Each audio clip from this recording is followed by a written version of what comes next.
The day you don't look is the day you don't get the price. I think it's important to find something you love, and I love racing, so it's a pretty simple formula, isn't it? I know that a lot of people say find the job that you love doing and you never work a day in your life. And I know that sounds like a cliche and sounds a bit lame, but I truly believe in it, and I'm probably pretty lucky to be in that position. I consider myself very fortunate. Sometimes it's easy to lose perspective, isn't it, when you're in the bubble of something you love doing, but obviously there are elements that you don't like doing from time to time, but on the whole, I love racing and I'm pretty passionate about making it better as well, which I think is important too, because you've got to look after those future generations. I think you ask most kids who grew up with racing and it's the pinnacle, isn't it? If Sky Racing doesn't have something in terms of racing, then it doesn't exist. My background was in journalism. I studied journalism. From there, I got a position at a corporate bookmaker, and I worked in the corporate bookmaking space for about 6-7 years. That gave me a really good grounding and a really good insight in terms of the wagering side, so that's certainly something that I don't regret doing. And then from there, I got a position at Racing New South Wales as a digital content manager. And just through a few things I'd done in the past, in terms of television, had an opportunity, I got half a foot in the door at Sky Racing, and I've never looked back. To be rubbing shoulders with people who you idolised and were watching only years before when you were sitting in a tab somewhere is pretty incredible.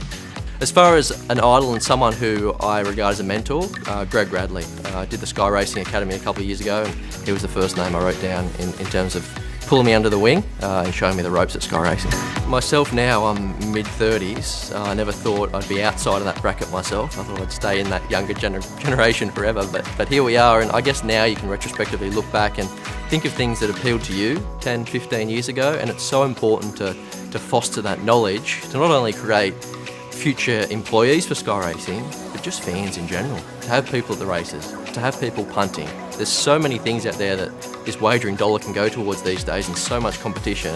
I think it's easy to lose sight of the fact that we have to foster these people who love racing, and I think they're doing a really good job at recognising that now. Sometimes you have to pinch yourself that you're there on a Saturday, and whether you're watching an Everest or a Golden Eagle or a Golden Slipper or a Doncaster, that's what you're getting paid to do, which is pretty amazing in itself, and the atmosphere just keeps getting better and better. Discipline is a really important part of punting and winning on the punt. Knowing when to bet, knowing where your edge is, so you get a really good indication of what a market will do, and I think that's the first part of finding more winners and capitalising on those winners. You get to know your pool of horses really well, so you're looking at mainly metro for myself, a little bit of country as well on the side, but your Wednesday, your Saturdays, you get to know your jockeys, you get to know your trainers, and I think that's your edge in terms of knowing the little idiosyncrasies of each of them. How the horse maps. Yeah, that's something that I've come to learn is a significant part of finding winners and finding more winners. Is if a race is going to suit that particular runner. More often than not, you like to find horses that make their own luck, because exactly that, they're not going to strike any trouble. So if they can put themselves into a race, and there's a race without a lot of speed, that'll draw me instantly, as opposed to a horse that gets out the back. That said, there are obviously elements that go into a race that will suit back markers. So if you can find a race with 3 or 4 leaders and they might carve along out in front, then you may be drawn to a back marker. But more often than not, it's a horse that maps in the first 4.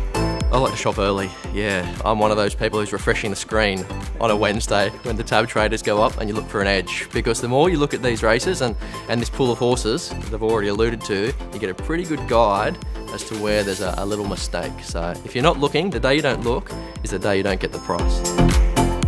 I'd certainly love to be part of the journey going forward, and where racing is going at the moment, I think you hitch your bandwagon to that and it's a pretty exciting ride, and that's something that I very much want to be part of.